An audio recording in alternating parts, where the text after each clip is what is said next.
Hi friends ನಮಸ್ತೆ. ಇವತ್ತು ಗುರು ಪೌರ್ಣಮಿ ಹಾಗಾಗಿ ನಾನು 4 ಗಂಟೆಗೆ ಎದ್ಬಿಟ್ಟು ರಾಯರಿಗೆ ಬೆಲ್ಲದ ಹಚ್ಚಿನ ದೀಪನ ಹಚ್ಚೋಣ ಅಂತ ಹೇಳ್ಬಿಟ್ಟು ರೆಡಿ ಮಾಡ್ಕೋತಾ ಇದ್ದೀನಿ. ಫಸ್ಟು ಮನೆಯೆಲ್ಲ ಸ್ವಚ್ಛಗೊಳಿಸ್ಬಿಟ್ಟು ಅದಾಗಿದ್ಮೇಲೆ ವರಂಡಕ್ಕೆ ನೀರು ಹಾಕಿ ರಂಗೋಲಿ ಎಲ್ಲ ಬಿಟ್ಟು ದೇವರ ಹತ್ರ ಬಂದುಬಿಟ್ಟು ಸ್ನಾನ ಮಾಡಿಕೊಂಡು ದೇವರ ಹತ್ರ ಬಂದುಬಿಟ್ಟು ನೀಟಾಗಿ ಪೂಜೆ ಮಾಡೋಣ ಅಂತ ಎಲ್ಲನೇ ಹಿಂದಿನ ದಿನವೇ ನಾನು ರಾತ್ರಿಯೇ ತೊಳ್ಕೊಂಡು ಇಟ್ಕೊಂಡಿದ್ದೆ ದೇವ್ರ ಸಾಮಾನು ಎಲ್ಲ.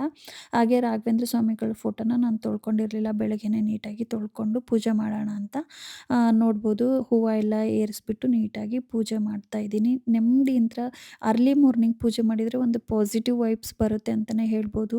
ನನಗಂತೂ ತುಂಬಾ ಖುಷಿ ಕೊಡ್ತಾಯಿತ್ತು. ದೇವರಿಗೆ ಯಾವ ರೀತಿ ಅಲಂಕಾರ ಮಾಡಿಬಿಟ್ಟು ಹೂವು ಅಲಂಕಾರ ಮಾಡಿಬಿಟ್ಟು ನಾನು ರಾಯರಿಗೆ ನೋಡ್ಬೋದು ಯಾವ ರೀತಿ ಅಲಂಕಾರ ಮಾಡಿದ್ದೀನಿ ಅಂತ. ಎಲ್ಲ ದೇವ್ರನ್ನೂ ಇವಾಗ ತೋರಿಸ್ತೀನಿ. ನನಗೆ ನೋಡಿದ್ರೇ ತುಂಬಾ ಖುಷಿ ಅನ್ನಿಸ್ತಾಯಿತ್ತು. ಎಷ್ಟು ಚೆಂದ ಕಾಣಿಸ್ತಾ ಇದೆ ಅಲ್ವಾ ದೇವ್ರದ್ದು ಪೂಜಾ ರೂಮು ಅಂತ. ನಾನು ಕೂಡ ನೋಡ್ಬೋದು ಎಷ್ಟು ಚೆನ್ನಾಗಿ ಕಾಣಿಸ್ತಾ ಇತ್ತು. ಹಾಗೆ ಇವಾಗ ಎಡಿಟಿಂಗ್ ಮಾಡುವಾಗ ನೋಡ್ತಾ ಇದ್ದೀನಿ. ನಾನಿವತ್ತು ಗುರುರಾಯರಿಗೆ ಬೆಲ್ಲದ ಹಚ್ಚಿನ ದೀಪನ ಯಾಕೆ ಹಚ್ತಾ ಇದ್ದೀನಿ, ಇದರಿಂದ ಏನೆಲ್ಲ ಫಲಗಳು ಸಿಗುತ್ತೆ ಅಂತ ತಿಳ್ಕೊಂಡು ಬರೋಣ. ಫಸ್ಟು ನೀವೇನಾದರೂ ಮನೆ ತೊಗೋಬೇಕಾ, ಸೈಟ್ ತೊಗೋಬೇಕಾ, ಇಲ್ಲ ನೀವೇನಾದರೂ ಜಮೀನು ಏನಾದರೂ ತೊಗೋಬೇಕಾ, ಇಲ್ಲಾಂದರೆ ನಿಮಗೆ ಏನಾದರೂ ಅಡೆತಡೆಗಳು ನಿಮ್ಮ ಕೆಲಸದಲ್ಲಿ ಏನಾದರೂ ಆಗ್ತಾ ಇಲ್ಲ ಅಂತಂದರೆ ದಯವಿಟ್ಟು ಈ ರೀತಿ ದೇವರಿಗೆ ನೀವು ದೀಪ ಹಚ್ಚೋದ್ರಿಂದ ದೇವ್ರ ಹತ್ರ ನೀವು ಕೇಳ್ಕೊಳ್ಳೋದ್ರಿಂದ ಏನೂ ಪ್ರಾಬ್ಲಮ್ ಆಗಲ್ಲ. ಹಾಗಾಗಿ ನಾನಿವತ್ತು ಈ ರೀತಿ ಅಕ್ಕಿಯಲ್ಲಿ ಒಂದು 5 ಸತಿ ಮುಷ್ಟಿಯಲ್ಲಿ ಅಕ್ಕಿನ ಹಿಡಿದ್ಬಿಟ್ಟು ನೀಟಾಗಿ ಅಕ್ಕಿನ ಹಾಕಿಬಿಟ್ಟು ಒಂದು ತಟ್ಟೆಯಲ್ಲಿ ಹಾಕಿಬಿಟ್ಟು ಬೆಲ್ಲದ ಹಚ್ಚಿಗೆ ಅರಿಶಿನ ಕುಂಕುಮ ಎಲ್ಲ ಇಟ್ಕೊಂಡು ನೀಟಾಗಿ ಹೊರಗಡೆ ದೇವಸ್ಥಾನಕ್ಕೆ ಹೋಗಿರುವಾಗ ಹೇಗೆ ಬೆಲ್ಲದ ಹಚ್ಚು ಪೂಜೆ ಮಾಡ್ತೀವಲ್ಲ ಅದೇ ರೀತಿಯೇ ಮನೆಯಲ್ಲೂ ಕೂಡ ರಾಘವೇಂದ್ರ ಸ್ವಾಮಿಗಳಿಗೆ ಈ ರೀತಿಯೇ ಸೇಮ್ ಪೂಜೆನ ಮಾಡಬೇಕು. ನೋಡ್ಬೋದು ನಾನು ಕೂಡ ಅರಿಶಿನ ಕುಂಕುಮ ಎಲ್ಲ ಇಟ್ಕೊಂಡು ಹೂವು ಅದೆಲ್ಲ ಅಲಂಕಾರ ಮಾಡ್ಕೊಳ್ತಾ ಇದ್ದೀನಿ. ಅಲಂಕಾರ ಮಾಡ್ಕೊಂಡಿದ್ಮೇಲೆ ನೋಡ್ಬೋದು ಫೈನಲ್ ಆಗಿ ಯಾವ ರೀತಿ ಕಾಣಿಸ್ತಾ ಇದೆ ದೇವರು, ಯಾವ ರೀತಿ ನಾನು ಪೂಜೆನ ಮಾಡ್ತಾ ಇದ್ದೀನಿ ಅಂತ ತುಂಬಾ ಡೀಟೇಲ್ ಆಗಿ ತೋರಿಸಿದ್ದೀನಿ. ನೀವು ಕೂಡ ನೋಡ್ಬೋದು. ಇನ್ ಕೇಸ್ ನಿಮ್ಗೇನಾದರೂ ಬೇರೆ ಬೇರೆ ಕ್ವಶನ್ ಇದ್ದರೆ ನನಗೆ ದಯವಿಟ್ಟು ಕಾಮೆಂಟ್ ಬಾಕ್ಸಲ್ಲಿ ಕಾಮೆಂಟ್ ಮಾಡಿ ನಾನು ತಿಳಿಸ್ತೀನಿ. ಹಿಂದಿನ ದಿನವೇ ಕಡಲೆ ಬತ್ತಿ ಅಂತ ಇರುತ್ತಲ್ಲ ಚಿಕ್ಕ ಚಿಕ್ಕದು ಬತ್ತಿನ ಹಿಂದಿನ ದಿನವೇ ನೈಟು ನೆನೆಸಿ ಇಟ್ಕೊಂಡಿದ್ದೆ ನಾನು ಆಯಿಲಲ್ಲಿ. ಸೊ ಹಾಗಾಗಿ ನೀಟಾಗಿ ನೆಂದಿರುತ್ತೆ. ವೇಂದ್ರಾಯ ಸತ್ಯಧರ್ಮರತಾಯ ಚ ಭಜತಾಂ ಕಲ್ಪವೃಕ್ಷಾಯ ನಮತಾಂ ಕಾಮಧೇನವೇ ಪೂಜ್ಯಾಯ ರಾಘವೇಂದ್ರಾಯ ಸತ್ಯಧರ್ಮರತಾಯ ಚ ಭಜತಾಂ ಕಲ್ಪವೃಕ್ಷಾಯ ನಮತಾಂ ಕಾಮಧೇನವೇ. ಬೆಲ್ಲದ ಹಚ್ಗೂ ಕೂಡ ದೀಪನ ಅಂಟಿಸ್ಕೊಂಡೆ. ಅದಾಗಿದ್ಮೇಲೆ ಅದಕ್ಕೂ ಕೂಡ ಗಂಧದ ಕಡ್ಡಿ ಬೆಳಗ್ಬಿಟ್ಟು ನೆಕ್ಸ್ಟು ಊದ್ಕಡ್ಡಿ ಎಲ್ಲದಕ್ಕೂ ಬೆಳಗಿದ್ರೆ ಆಯಿತು. ಇವಾಗ ನೆಕ್ಸ್ಟು ಬಂದುಬಿಟ್ಟು ನಾನು ಕರ್ಪೂರದ್ದು ಫಸ್ಟು ಕರ್ಪೂರನ ಹಾಕಿಬಿಟ್ಟು ಮಂಗಳಾರತಿನ ಮಾಡ್ಕೊಳ್ತೀನಿ. ಅದಾಗಿದ್ಮೇಲೆ ಲಾಸ್ಟಲ್ಲಿ ಬಂದುಬಿಟ್ಟು ನಾನೇನು ಬೆಲ್ಲದ ಹಚ್ಚಿಂದು ದೀಪನ ಹಚ್ಕೊಂಡಿದ್ನಲ್ಲ ಹಾಗಾಗಿ ಅದನ್ನು ಕೂಡ ನೀಟಾಗಿ ಬೆಳಗ್ತೀನಿ. ಅದರಲ್ಲಿ ಫಸ್ಟು ಬೆಳಗೋಕ್ಕಿಂತ ಮುಂಚೆ ಗಂಧದ ಕಡ್ಡಿನ ಮತ್ತೆ ಬೆಳಗ್ಬಿಟ್ಟು ಅದಾಗಿದ್ಮೇಲೆ ದೇವರಿಗೆ ಬೆಳಗಬೇಕು, ಅಂದರೆ ರಾಯರಿಗೆ ಬೆಳಗಬೇಕು.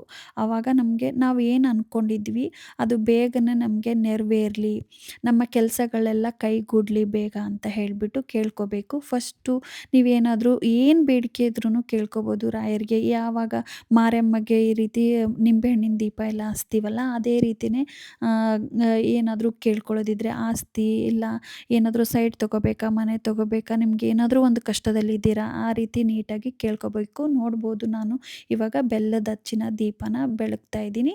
ಸೊ ಇವಾಗ ಮಂತ್ರ ಹೇಳ್ತಿದ್ದೀನಿ, ಕೇಳಿಸ್ಕೊಳ್ಳಿ. ಪೂಜ್ಯಾಯ ರಾಘವೇಂದ್ರಾಯ ಸತ್ಯಧರ್ಮರತಾಯ ಚ ಭಜತಾಂ ಕಲ್ಪವೃಕ್ಷಾಯ ನಮತಾಂ ಕಾಮಧೇನವೇ. ನೋಡಿದ್ರಲ್ಲ ಇವಾಗ ಪೂಜೆ ಮಾಡೋದನ್ನ. ಅದಾಗಿದ್ಮೇಲೆ ದೇವರಿಗೆ ನೈವೇದ್ಯ ಅಂತ ಮಾಡಿದ್ದೆ ನಾನು. ರಾಯರಿಗೆ ಕೇಸರಿ ಭಾತ್ನ ಮಾಡಿದ್ದೆ. ಅದನ್ನ ನೈವೇದ್ಯನ ಹಿಡಿದ್ಬಿಟ್ಟು ಭಕ್ತಿಯಿಂದ ನಾನೆಲ್ಲ ಪೂಜೆ ಮಾಡಿದ್ದೆ. ಹೇಗಿತ್ತು ಅಂತ ಕಾಮೆಂಟ್ ಮಾಡೋದನ್ನ ಮರಿಬೇಡಿ. ಹಾಗೆ ರಾಯರ ಹತ್ರ ನಾನು ಕೇಳ್ಕೊತಾ ಇದ್ದೆ, ನನ್ನ ಇವತ್ತಿನ ಪೂಜೆಯಲ್ಲಿ ನಾನು ಏನು ಕೇಳ್ಕೊಂಡಿದ್ದೀನಿ ಬೇಗ ನನಗೆ ಈಡೇರಿಸಿ, ಬೇಗ ನನಗೆ ಫಲ ಕೊಡಿ ಅಂತ ಕೇಳಿಕೊಂಡು ಈ ರೀತಿ ನಮಸ್ಕಾರ ಮಾಡಿಬಿಟ್ಟು ದೇವ್ರಿಗೂ ಕೂಡ ನಮಸ್ಕಾರ ಮಾಡ್ತಾ ಇದ್ದೀನಿ. ಸೊ ಫೈನಲ್ ಆಗಿ ರಾಯರ ಪೂಜೆ ತುಂಬಾ ಚೆನ್ನಾಗಾಯಿತು. ಭಕ್ತಿಯಿಂದ ಪೂಜೆ ಮಾಡಿದೆ, ತುಂಬಾ ಖುಷಿ ಕೊಡ್ತು. ಬೆಳಗ್ಗೆ ಅರ್ಲಿ ಮಾರ್ನಿಂಗ್ ದೀಪ ಹಚ್ಬಿಟ್ಟು ಮನೆಯೆಲ್ಲ ಕ್ಲೀನ್ ಮಾಡಿಬಿಟ್ಟು ಸ್ವಚ್ಛ ಮಾಡಿಬಿಟ್ಟು ದೀಪ ಹಚ್ಚಿದ್ರೆ ಅದು ಎಷ್ಟು ಆನಂದ ಅನಿಸುತ್ತೆ ಅಂದರೆ ಮನಸ್ಸಿಗೆ ಒಂದು ಪಾಸಿಟಿವ್ ವೈಬ್ಸೇ ಕ್ರಿಯೇಟ್ ಆಗಿಬಿಡುತ್ತೆ.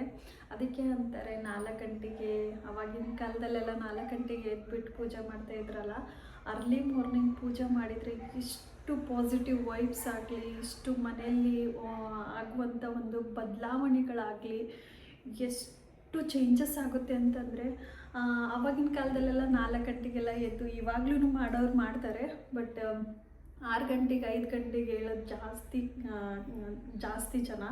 ಬಟ್ ಅರ್ಲಿ ಮಾರ್ನಿಂಗ್ 4 ಗಂಟೆಗೆ 3 ಗಂಟೆಗೆ ಎದ್ದು ಒಂದು ಪೂಜೆ ಮಾಡೋದ್ರಿಂದ, ಇವತ್ತು ಗುರು ಪೌರ್ಣಮಿ ಅಂತ ಇರೋದ್ರಿಂದ ನಾನು ಕೂಡ ಅರ್ಲಿ ಮಾರ್ನಿಂಗ್ ಎದ್ದು ಬೆಲ್ಲದ ಹಚ್ಚಿನ ದೀಪ ಹಚ್ಚಬೇಕು ಅಂತಲೇ ನಾನು ಬೇಗನೆ ಎದ್ದು ಪೂಜೆ ಮಾಡಿದೆ. ತುಂಬಾ ಖುಷಿ ಕೊಡ್ತು ನನಗೆ.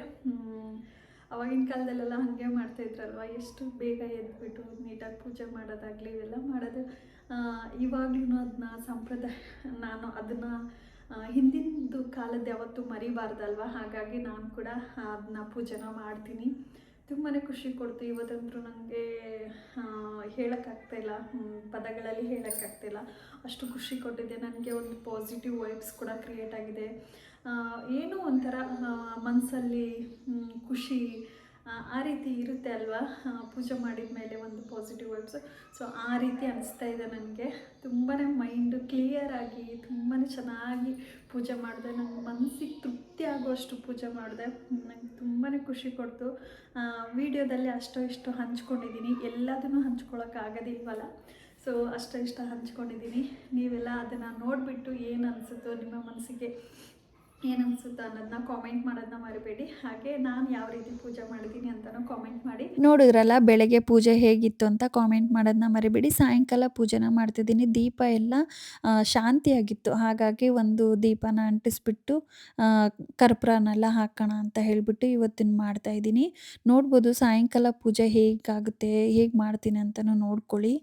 ನಿಮಗೂ ಕೂಡ ಯೂಸ್ಫುಲ್ ಅನಿಸ್ಬೋದು. ಬೆಳಗ್ಗೆ ಮಾಡಿದ ತಕ್ಷಣ ದೀಪ ಏನಾದರೂ ಶಾಂತಿ ಆಗಿಲ್ಲ ಅಂತಂದರೆ ನೀವು ಸಾಯಂಕಾಲ ಜಸ್ಟ್ ಆಯಿಲ್ ಹಾಕಿಬಿಟ್ಟು ಈ ರೀತಿ ಊದ್ಕಡ್ಡಿ ಬೆಳಗಿದ್ರೂ ಆಗುತ್ತೆ. ಇವತ್ತು ಹುಣ್ಣಿಮೆ ಇರೋದ್ರಿಂದ ಒಂದು ಸ್ವಲ್ಪ ವಿಶೇಷವಾಗಿ ನಾನು ಕೂಡ ಒಂದು ಬೆಲ್ಲದ ಹಚ್ಚಿನ ದೀಪನ ಹಚ್ಚಿದ್ದೆ ಅಲ್ವಾ, ಅದಕ್ಕೋಸ್ಕರ ನಾನು ಕೂಡ ಈ ರೀತಿ ಸಾಯಂಕಾಲನೂ ಕೂಡ ಒಂದು ಸ್ವಲ್ಪ ಪೂಜೆ ಮಾಡಿಬಿಡೋಣ ಅಂತ ಹೇಳಿಬಿಟ್ಟು ಮಾಡ್ತಾಯಿದ್ದೀನಿ.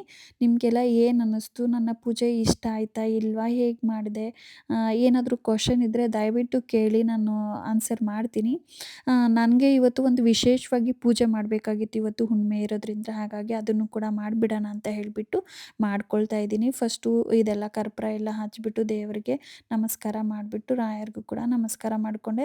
ಅದಾಗಿದ್ಮೇಲೆ ದೇವರಿಗೆ ಹೊರಗಡೆ ತುಳಸಿ ಕಟ್ಟೆಗೂ ಅದಕ್ಕೆಲ್ಲ ಮಾಡಿಬಿಟ್ಟು ನಮಸ್ಕಾರ ಮಾಡ್ಕೊಂಡಿದ್ದಾಗಿದ್ಮೇಲೆ, ಇವತ್ತು ಹುಣ್ಣಿಮೆ ಇರೋದ್ರಿಂದ ಒಂದು ಮನೆಯಲ್ಲಿ ಯಾವಾಗಲೂ ನೆಗೆಟಿವ್ ಎನರ್ಜಿ ಮತ್ತು ನೆಗೆಟಿವಿಟಿ ತುಂಬಿಕೊಂಡಿರುತ್ತೆ. ಆ ರೀತಿ ಆ ಟೈಮಲ್ಲಿ ನಾವು ಹುಣ್ಣಿಮೆ ಇಲ್ಲ ಅಮಾವಾಸ್ಯೆ ಶುಕ್ರವಾರದಂದು ಈ ರೀತಿ ಮಾಡಿಕೊಂಡ್ರೆ ನಿಮಗೆ ಡೆಫಿನೆಟಾಗಿ ಇದಕ್ಕೆ ಹೋಮ್ ರೆಮಿಡಿ ಅಂತಲೇ ಹೇಳ್ಬೋದು. ಎಲ್ಲದಕ್ಕೂ ಸೊಲ್ಯೂಷನ್ ಸಿಗುತ್ತೆ ಅಂತಲೇ ಹೇಳ್ಬೋದು. ನಾನು ಇದನ್ನ ಯಾವಾಗಲೂ ಮಾಡ್ತೀನಿ, ಹುಣ್ಣಿಮೆ ಅಮಾವಾಸ್ಯೆ ಆಗಲಿ ಯಾವಾಗಲೂ ಮಾಡ್ತೀನಿ. ಈ ರೀತಿದೆಲ್ಲ ಹಂಚ್ಕೊಂಡಿರಲಿಲ್ಲ ನಾನು ಯೂಶ್ವಲಾಗಿ. ಸೊ ಇವಾಗ ಐ ಥಾಟ್ ಹೇಳೋಣ, ನಾನು ಮಾಡ್ತಿರೋ ರೆಮಿಡಿನ ಹೇಳೋಣ ಅಂತ ಹೇಳಿಬಿಟ್ಟು ನಿಮಗೆ ತೋರಿಸ್ತಾ ಇದ್ದೀನಿ. ಜಸ್ಟು ಮನೇಲಿ ಯಾವಾಗಲೂ ನೆಗೆಟಿವ್ ಎನರ್ಜಿ ಆಗ್ತಾಯಿದ್ರೆ, ಮನೇಲಿ ಯಾವಾಗಲೂ ಕಿತ್ಲಾಟ, ಗಂಡ ಹೆಂಡತಿ ಮಧ್ಯೆ ಜಗಳ ಇದೆಲ್ಲ ಆಗ್ತಾಯಿದ್ರೆ ಇದನ್ನ ಒಂದು ಸತಿ ಮಾಡಿ ನೋಡಿ.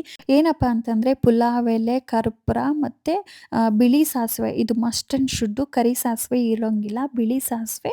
ಅದಾಗಿದ್ಮೇಲೆ ಪುಲಾವ್ ಎಲೆ, 5 ಲವಂಗ ಮತ್ತು ಕರ್ಪೂರ ಒಂದು 2ರಿಂದ 3 ತೊಗೋಬೋದು. ಇದನ್ನು ದೀಪದ ಕುಂಡ ಬರುತ್ತೆ ಅಲ್ವಾ, ಈ ರೀತಿ ನೋಡಿ ನಾನು ಮಣ್ಣಿಂದು ತೋರಿಸ್ತಾ ಇದ್ದೀನಿ. ಅದನ್ನು ಇಟ್ಕೊಂಡ್ಬಿಟ್ಟು ಅದಕ್ಕೆ ಯಾವ ರೀತಿ ನಾನು ಮಾಡೋದು ಅಂತಲೂ ಕೂಡ ನಿಮಗೆ ತೋರಿಸ್ತಾ ಇದ್ದೀನಿ ನೋಡಿ. ಈ ರೀತಿ ನೋಡ್ಬೋದು, ಗಂಧಿಗೆ ಅಂಗಡಿಯಲ್ಲಿ ಸಿಗುತ್ತೆ ನೋಡ್ಬೋದು, ಈ ರೀತಿ ಇರುತ್ತೆ. ಅದನ್ನು ತೊಗೊಂಡ್ಬಿಟ್ಟು ಜಸ್ಟು ನಾನಿಲ್ಲಿ ತೊಗೊಂಡಿರೋಂಥ ವಸ್ತುಗಳನ್ನು ಕೂಡ ನಿಮಗೆ ತೋರಿಸ್ತಾ ಇದ್ದೀನಿ. ನಾನು 2 ಪುಲಾವ್ ಎಲೆ ತೊಗೊಂಡಿದ್ದೀನಿ, ಕ್ಲಿಯರ್ ಆಗಿರಬೇಕು, ಇದು ಯಾವುದೇ ರೀತಿ ಕಟ್ಟಾಗಿರಬಾರ್ದು. 5 ಲವಂಗ ತೊಗೊಂಡಿದ್ದೀನಿ ನೋಡ್ಬೋದು. ಅದಾಗಿದ್ಮೇಲೆ ಇದು ಧೂಪದ್ದು ಸಿಗುತ್ತೆ ನಿಮಗೆ, ಗಂಧಿಗೆ ಅಂಗಡಿಯಲ್ಲಿ ಕೇಳಿದರೆ ಕೊಡ್ತಾರೆ ನೋಡಿ. ಬಿಳಿ ಸಾಸಿವೆ, ಇದನ್ನೆಲ್ಲದನ್ನು ತೊಗೊಂಡು ಇವಾಗ ಹೇಗೆ ಮಾಡೋದು ಅಂತ ತೋರಿಸ್ತೀನಿ ನಿಮಗೆ. ಇದರಿಂದ ನಿಮ್ಮ ಮನೆಯಲ್ಲಿರುವಂಥ ನೆಗೆಟಿವ್ ಎನರ್ಜಿ ಎಲ್ಲ ಹೋಗಿ ಪಾಸಿಟಿವ್ ಆಗಿರ್ಬೋದು. ಗಂಡ ಹೆಂಡತಿ ಮಧ್ಯೆ ಜಗಳ ಹಾಗಾದರೆ ಮಕ್ಕಳಿಗೆ ಯಾವಾಗಲೂ ಯಾವಾಗಲೂ ದೃಷ್ಟಿ ಆಗ್ತಾ ಇರುತ್ತೆ, ನಿಮ್ಮ ಮನೇಲಿ ಯಾವಾಗಲೂ ಜಗಳ ಆಗ್ತಾ ಇರುತ್ತೆ, ಆ ರೀತಿ ಹಣಕಾಸಿನ ತೊಂದರೆ, ಜಾಬ್ ಸಮಸ್ಯೆ, ಏನಾದರೂ ಸೈಟ್ಸು ಸಿಗ್ತಾ ಇಲ್ಲ, ಇಲ್ಲ ಏನಾದರೂ ಒಂದು ಕಣ್ಣು ದೃಷ್ಟಿ ಆಗ್ತಾ ಇರುತ್ತೆ. ಸೊ ಈ ರೀತಿ ಇರುವಾಗ ಇದನ್ನು ಡೆಫಿನೆಟ್ ಆಗಿ ನೀವು ಮನೇಲಿ ಮಾಡ್ಬೋದು. ಅಮಾವಾಸ್ಯೆ ಹುಣ್ಣಿಮೆ ಇದನ್ನು ಬೆಳಗ್ಗೆ ಅರ್ಲಿ ಮಾರ್ನಿಂಗ್ ಮಾಡೋದು ಅಂದರೆ ತುಂಬಾ ಒಳ್ಳೆಯದು. ಇದನ್ನು ಆದಷ್ಟು ನಾನು ಸಾಯಂಕಾಲ ನಿಮಗೆ ತೋರಿಸ್ತಾ ಇದ್ದೀನಿ. ಇವತ್ತು ಹುಣ್ಣಿಮೆ ಇರೋದ್ರಿಂದ ಸಾಯಂಕಾಲನೂ ಕೂಡ ನಡೆಯುತ್ತೆ ಅಂತ ಹೇಳಿಬಿಟ್ಟು ತೋರಿಸ್ತಾ ಇದ್ದೀನಿ. ಸೊ ಜಾಬ್ ಸಮಸ್ಯೆ, ಹಾಗಾದರೆ ಆಫೀಸು, ಈ ಶಾಪು, ಅಂಗಡಿ ಈ ರೀತಿ ಇಟ್ಕೊಂಡಿರ್ತಾರಲ್ಲ ಅಂಥಲ್ಲೂ ಕೂಡ ಇದನ್ನು ಮಾಡ್ಬೋದು. ಎಲ್ಲ ನೆಗೆಟಿವಿಟಿ ಹೋಗಿ ಪಾಸಿಟಿವ್ ಆಗಿರ್ಬೋದು. ನೋಡ್ಬೋದು ಯಾವ ರೀತಿ ಈ ಎಲೆ ಸುಡುತ್ತೆ ಅಂತ. ಸುಮಾರು ಹೆಂಗೆ ಸುಡುತ್ತೆ ಅಂತಂದರೆ ಎಲ್ಲ ದೃಷ್ಟಿ ನಾಶ ಆಗುತ್ತೆ ಅಂತಲೇ ಹೇಳ್ಬೋದು. ಹಾಗಾಗಿ ಈ ಒಂದು ವಿಡಿಯೋ ನಿಮಗೆ ಫುಲ್ ಎಂಡ್‌ವರೆಗೂ ನೋಡಿದರೆ ನಿಮಗೆ ಗೊತ್ತಾಗುತ್ತೆ. ಇದಾಗಿದ ಮೇಲೆ ನೀಟಾಗಿ ನೋಡ್ಬೋದು ಈ ರೀತಿ ಆಗುತ್ತೆ. ಚೆನ್ನಾಗಿ ಉರಿಯುತ್ತೆ. ಹುರಿದಿದ್ದಾಗಿದ್ಮೇಲೆ ಫುಲ್ಲು ಬ್ಲ್ಯಾಕ್ ಆಗಿ ಫುಲ್ಲು ಇದು ಆಗಿಬಿಡುತ್ತೆ, ಅದು ದೃಷ್ಟಿಯೆಲ್ಲ ಎಳ್ಕೊಳ್ಳುತ್ತೆ. ಇದೇನು ಪಾಸಿಟಿವ್ ನೆಗೆಟಿವ್ ಎನರ್ಜಿ ಏನು ಇರುತ್ತಲ್ಲ ಅದನ್ನು ಎಲ್ಲದನ್ನು ಕೂಡ ಅಬ್ಸರ್ವ್ ಮಾಡ್ಕೊಳ್ಳುತ್ತೆ. ಹಾಗಾಗಿ ಇದನ್ನು ಅಂಟಿಸ್ಬಿಟ್ಟು ಮನೆಗೆ ಎಲ್ಲ ಮೂಲೆಗಳಿಗೂ ತೋರಿಸೋದ್ರಿಂದ ಮನೆಯಲ್ಲಿರುವಂಥ ನೆಗೆಟಿವ್ ಎನರ್ಜಿ ಹೋಗಿ ಪಾಸಿಟಿವ್ ಆಗಿ ಇರ್ಬೋದು. ಹಣಕಾಸಿನ ತೊಂದರೆ ಎಲ್ಲ ತೊಂದರೆಗೂ ಕೂಡ ಇದು ಪರಿಹಾರ ಸಿಗುತ್ತೆ ಅಂತಲೇ ಹೇಳ್ಬೋದು. ಇದನ್ನ ಸುಮಾರು ವರ್ಷದಿಂದನೇ ಮಾಡ್ತಾಯಿದ್ದೀನಿ. ನನಗೆ ತುಂಬ ಆಗಿ ಬಂದಿದೆ. ಹಾಗಾಗಿ ನಾನು ನಿಮ್ಮ ಜೊತೆ ಶೇರ್ ಮಾಡ್ಕೊಳ್ತಾ ಇದ್ದೀನಿ. ಸೊ ಈ ವಿಡಿಯೋ ನಿಮಗೆ ಸ್ವಲ್ಪನಾದರೂ ಯೂಸ್ಫುಲ್ ಅನಿಸಿದರೆ ನಿಮ್ಮ ಫ್ರೆಂಡ್ಸ್ ಆ್ಯಂಡ್ ಫ್ಯಾಮಿಲಿಗೂ ಕೂಡ ಶೇರ್ ಮಾಡ್ಕೊಳ್ಳಿ. ನನ್ನ ಪೇಜ್‌ನ ಫಾಲೋ ಮಾಡೋದನ್ನ ಮರಿಬೇಡಿ. ನೋಡ್ಬೋದು ನಾನು ಕೂಡ ಎಲ್ಲ ಕಡೆನೂ ತೋರಿಸ್ತಾ ಇದ್ದೀನಿ.